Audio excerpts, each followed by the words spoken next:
Nah, kesetimbangan CO di alam adalah indikator penting dalam memahami perubahan iklim global. CO secara alami ada di atmosfer dan berperan dalam siklus karbon, di mana ia dilepaskan dan diserap oleh berbagai komponen bumi seperti hutan, lautan, dan tanah. Dalam kondisi normal, jumlah CO di atmosfer tetap stabil, karena proses alami ini, dengan ekosistem daratan dan lautan berfungsi sebagai penyerap karbon, carbon sinks, yang mengurangi kadar CO berlebih. Namun, aktivitas manusia seperti pembakaran bahan bakar fosil, batu bara, minyak bumi, gas alam, deforestasi, serta penggunaan lahan yang tidak berkelanjutan telah mengganggu keseimbangan ini. Akibatnya, jumlah CO di atmosfer meningkat secara signifikan sejak revolusi industri. Penyerap karbon alami, seperti hutan dan laut, tidak mampu mengimbangi peningkatan emisi tersebut, sehingga kadar CO di atmosfer terus bertambah. Konsentrasi CO2 di atmosfer dan penyimpanannya di daratan konsentrasi CO di atmosfer meningkat drastis sejak era pra-industri, dari sekitar 280 bagian per juta menjadi lebih dari 415 bagian per juta pada saat ini. Peningkatan ini disebabkan oleh aktivitas manusia, khususnya pembakaran bahan bakar fosil serta deforestasi.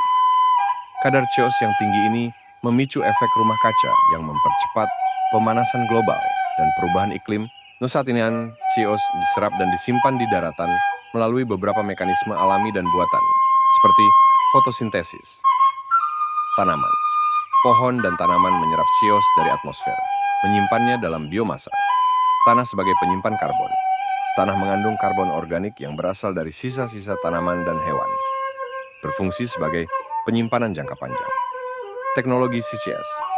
Teknologi penangkapan dan penyimpanan karbon membantu menyimpan CO di bawah permukaan tanah. Faktor yang mempengaruhi jumlahnya CO2 satu, pembakaran bahan bakar fosil seperti batu bara, minyak bumi, dan gas alam untuk menghasilkan energi adalah sumber utama CO2 yang meningkatkan konsentrasi gas di atmosfer. Dua, penggundulan hutan untuk membuka lahan industri mengurangi kapasitas fotosintesis yang menyerap CO2.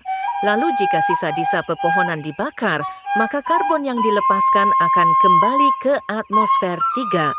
Kelebihan kendaraan merupakan salah satu contoh yang menyebabkan kadar karbon di atmosfer ini meningkat. Dampak kesetimbangan CO2 di alam terhadap perubahan iklim. Terjadinya ketidakstabilan iklim global, yaitu dapat meningkatkan suhu rata-rata, pemanasan global, perubahan pola cuaca seperti gelombang panas dan hujan badai. Dan perubahan iklim tersebut dapat juga mengganggu ekosistem karena mempengaruhi habitat dan pertumbuhan tanaman. Kualitas udara yang menurun juga menyebabkan pernapasan manusia terganggu seperti asma, kanker paru-paru, dan sesak nafas. Peningkatan suhu bumi dapat memperburuk kesehatan tubuh manusia seperti dehidrasi yang menyebabkan kehilangan cairan-cairan tubuh.